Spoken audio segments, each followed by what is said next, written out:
Kubu istana semakin panik. Inisiator petisi 100 klaim banyak politikus dukung pemakzulan Jokowi, termasuk 50% kader Gerindra. Waduh, ada musuh dalam selimut? Saya mau bocorkan kepada Habibur Rahman, lebih dari 50% di internal Gerindra, dan silakan lakukan survei, itu mereka mendukung pemakzulan. Baik. Silakan saya tantang itu. Kenapa? Karena mereka sadar, mereka bersama-sama rakyat membangun partai, tidak mau partai dikuasai oleh dinasti politik. Dan lebih khusus 5 orang, Jokowi, Iriana, Gibran, Kaisang. Kejahatan dinasti politik ini fakta di depan mata, menunggangi arah tujuan negara. Jadi kalau ditanya, apakah perlu pemakzulan? Hari ini seluruh rakyat sadar, negara ini harus dikembalikan dalam tata kelola berkeadilan, tidak dibajak oleh kepentingan dinasti politik. Sini, inisiator petisi 100 klaim banyak politikus dukung pemakzulan Jokowi, termasuk 50% kader Gerindra. Wow, di sini menurut saya sangat mengejutkan sekali ya, bahkan termasuk 50% kader Gerindra. Wah, di sini perlu diklarifikasi ya di sini oleh TKN dari Prabowo Gibran. Apakah benar demikian? Kalau benar-benar demikian, wow, sungguh terlalu sekali ya. Semacam penyucian, sebetulnya penyucian dari segala macam gosip kan. Jadi sangat bagus bahwa forum angket ini bagi Prabowo adalah kesempatan untuk menunjukkan bahwa saya perwira dan saya bertanggung jawab terhadap apa yang dituduhkan pada saya akan buktikan, atau dengan kata lain, saya tidak akan lari dari kejaran pertanyaan-pertanyaan itu. Dan orang tahu bahwa kalau itu terjadi, Prabowo justru dapat poin, dia dapat legalitas, karena mungkin real count akan mengarah pada dia juga dapat legitimasi. Sementara Jokowi tetap akan dianggap sebagai mastermind belakang itu kan. Jadi sebetulnya kalau kita lihat, mending ketegangan antara Prabowo dan Jokowi diselesaikan di angket. Karena tetap kalau angket ini tidak bisa menghasilkan klarifikasi, maka Jokowi tetap akan dianggap sebagai orang yang berbuat curang dalam politik, sementara Prabowo akan disangkutkan bahwa dia menerima impact kecurangan dari Jokowi kan. Kan angket ini sasarannya Jokowi bukan Prabowo. Iya. Saya kira ya Bung Rocky nggak perlu nunggu sampai Pak Prabowo dipanggil oleh pansus angket, katakanlah begitu ya. Dengan Gerindra mendukung itu saja, itu sebenarnya selesai itu persoalannya Pak Prabowo dan Gerindra itu. Saya kira betul itu, satu kalimat aja, oke, kami tidak akan menghalangi misalnya angket itu nggak usah mendukung, kami tidak akan menghalangi. Dan kita minta juga supaya publik mengerti bahwa ini belum selesai, tapi bahkan real count belum selesai. Kami ingin dorong kejelasan dari proses pemilu ini, bukan hasilnya, proses pemilu itu. Dan bahkan mungkin kami mendorong juga Presiden Jokowi memberikan semacam address pertama tuh untuk menanggapi kan. Jadi sebetulnya dengan siksak atau dengan diplomasi itu, orang akan lihat bahwa Prabowo legah untuk mengatakan bahwa saya tidak terlibat di dalam dirty vote itu tuh. Dan orang tuh akan ambil kesimpulan, kalau begitu dirty hand-nya siapa, dirty man-nya siapa, itu urusan belakangan kan. Yang penting kegamangan ini dipecahkan dulu. Karena tetap orang merasa bahwa ya Gerindra kenapa nggak mau dorong angket, berarti ya ada sesuatu dong. Kan itu dengan mudah kan. Walaupun diklaim terus oleh punakawan kami udah menang. Iya, menang itu di dalam upaya untuk menutupi kejahatan, akhirnya begitu kan. Jadi bagi saya sangat bermartabat kalau Gerindra ikut mendorong itu, dan pastikan bahwa Gerindra itu menang bukan karena cewek-ceweknya Jokowi itu. Tentu saja ada faktor Jokowi yang dari awal berupaya untuk menghadirkan Gibran ke dalam politik. Ya udah, itu soal yang akan juga dijadikan sebagai alasan untuk menguji apakah proses politik ini dari awal curang atau hanya sekedar masalah perhitungan statistik yang disebabkan oleh mesin-mesin perhitungan itu yang mengalami masalah. Kan itu dasarnya kan. Jadi sekali lagi kita melihat bahwa Jokowi memang akan dipersoalkan. Kenapa Anda sebagai presiden yang seharusnya dalam etika politik membela partai Anda, kenapa Anda tidak membela PDIP? Justru Anda mencalonkan seorang yang bukan anggota partai Anda sendiri kan. Itu. Tapi Pak Jokowi juga bisa jawab itu kan. Ya, karena ada perselisihan dengan Ibu Mega, supaya jelaslah apa isi perselisihannya sebetulnya kan.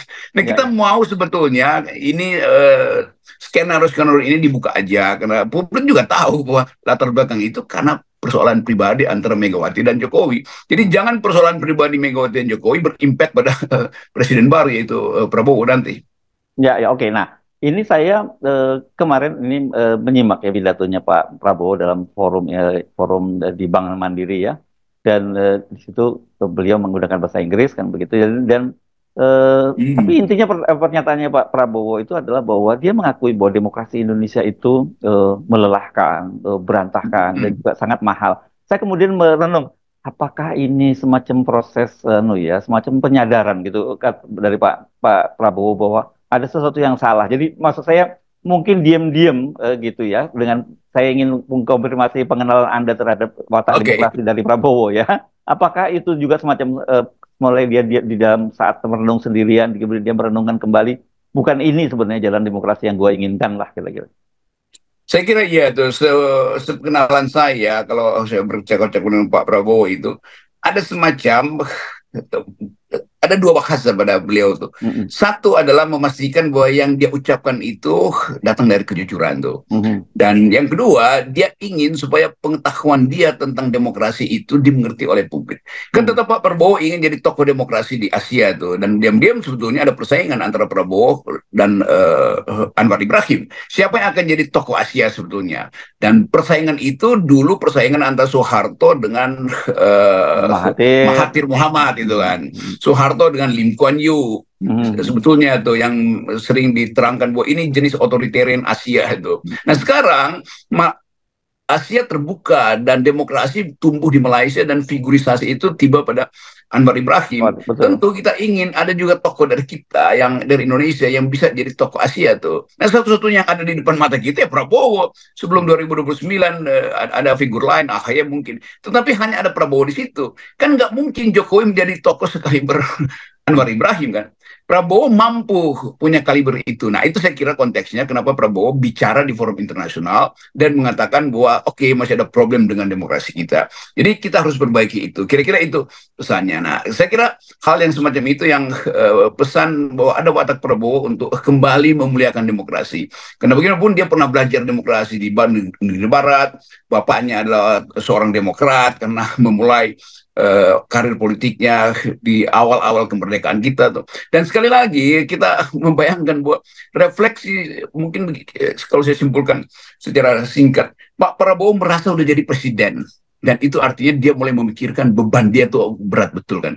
Nah refleksi itu yang memungkinkan kita minta Prabowo datang ke publik dan mengatakan bahwa tidak ada masalah dengan soal angket, bahkan demi demokrasi kita investasikan sikap politik kita sejak sekarang. Dan Gerindra tidak akan menghalangi proses angket itu. Itu betul-betul akan jadi pesan yang sangat diplomatis memang, tetapi ada value di situ tuh bahwa Prabowo ingin memperlihatkan sinyal bahwa dia ada seorang demokrat. Nah kalau pengenalan Anda seperti itu, kita jadi bertanya-tanya dong, Bung Rocky, apa yang terjadi dengan Pak Prabowo selama ini gitu, bergabung dengan Pak Jokowi, kemudian mengaku bahwa dia murid politiknya Pak Jokowi, dan kemudian dia juga berjanji akan meneruskan semua program Pak Jokowi. Kan sebenarnya bertolak belakang betul antara baik dari sisi latar belakang maupun cara pandang demokrasi antara Pak Jokowi dengan Pak Prabowo sebetulnya. Mungkin karena sama-sama berupaya untuk menghasilkan yang terbaik pada bangsa, maka Prabowo diam-diam mungkin mulai merasa ya ada juga hal yang penting untuk diteruskan dari Pak Jokowi itu. Dan saya kira sebagai seorang prajurit yang taat pada hierarki, dia harus ucapkan itu bahwa saya mengerti bahwa jalan untuk menghasilkan Indonesia bukan dengan hentakan, tapi dengan memuluskan apa yang dibikin oleh Pak Jokowi itu. Tetapi kita juga berpikir bahwa tentu kalau Prabowo ingin meneruskan Jokowi, tentu tidak semua harus dia teruskan. Dia pasti mesti memilih mana yang secara rasional didukung oleh APBN tuh. Tetapi secara psikologi memang Pak Prabowo terlalu lama berdua-duaan dengan Pak Jokowi selama pemerintahan itu kan. Jadi mungkin ada semacam sinyal ya antara rasa sayang pada Jokowi dan rasa terhibur sebetulnya tuh. Kenapa Pak Jokowi dengan lega itu mengatakan hanya Prabowo yang saya pilih. Kira-kira begitu tuh. Tetapi sekali lagi refleksi Prabowo tentu tidak mungkin kita anggap bahwa ya Prabowo akhirnya kesirap habis-habisan oleh Jokowi. Ya nggak mungkin lah. Bagaimanapun Prabowo punya sikap atau karakter tertentu yang berbeda dengan Jokowi itu, dan punya kemampuan untuk menganalisa masa depan yang saya kira nggak ada pada Pak Jokowi. Jadi kalau orang anggap bahwa Prabowo akhirnya jadi semacam pengikut sekte Jokowi, saya kira nggak benar tuh. Dia mungkin berupaya untuk memahami sektenya Jokowi, tapi dia sendiri akan bangun sektenya sendiri. Menarik ini penggunaan kata sekte ini ya. Jokowisme ini ya. Sekte Jokowisme namanya ini kalau menurut PSI itu, Bung Rocky. Ya. Kita balik pada keadaan hari-hari ini, kita menunggu ketegasan dari Ibu Mega sambil melihat bahwa Nasdem tetap ingin ambil langkah lebih awal sebetulnya kan itu ini kan persaingan kepribadian tuh. Tentu orang akan lihat bahwa kalau Nasdem masih nunggu Ibu Mega, itu artinya Nasdem bukan seperti yang dibayangkan bahwa mampu untuk menerobos ke depan. Kan Nasdem yang dulu selalu datang dengan terobosan karena karakter dari Pak Surya Paloh kan. Ya. Jadi saya kira udah betul Nasdem ambil langkah, dan tentu ada courtesy call dengan Ibu Mega. Ibu Mega nanti belakangan, Nasdem dulu yang mulai langkah itu. Dan saya kira juga diam-diam pasti ada kirim-kiriman proksi antara Nasdem, Ibu Mega atau PDIP dengan maksudnya PDIP dengan Nasdem, dan sangat mungkin juga Nasdem berhubungan dengan Golkar, lalu Golkar ketemu dengan Pak Prabowo, lalu ada percakapan-percakapan yang memungkinkan kita lihat bahwa demi masa depan demokrasi mestinya semua partai itu mendukung angket, bahwa nanti akan dipilah-pilah isunya itu soal nanti itu. Tetapi pintu masuk pertama mesti diperlihatkan pada rakyat kita, juga pada rakyat internasional, bahwa Indonesia ada di dalam upaya untuk membenahi kembali demokrasi. Yes, oke. Jadi sekali lagi ajakan dari Nasdem untuk partai mendukung Prabowo, yang disebut mendukung Prabowo, Bung Rocky, menariknya itu di situ ya, bukan Prabowo Gibran. Untuk mendukung hak angket itu sebenarnya sebuah terobosan menarik, jangan dianggap bercanda, itu soal yang serius gitu ya. Iya, itu kita bisa bayangkan ada Pak SBY di situ, ada Pak Yusuf Kalla yang kemudian bikin semacam koordinasi kecil-kecilan lah. Kan kita selalu tahu bahwa tetap ada senior di belakang layar. Tetapi kita percaya orang seperti Pak SBY, orang seperti Pak Yusuf Kalla bisa memberi nasihat berdasarkan pengalaman mereka itu. Tentu yang paling mungkin adalah Pak SBY menasihati teman sekolahnya itu Pak Prabowo, karena tentu watak mereka itu saling mengenal tuh. Dan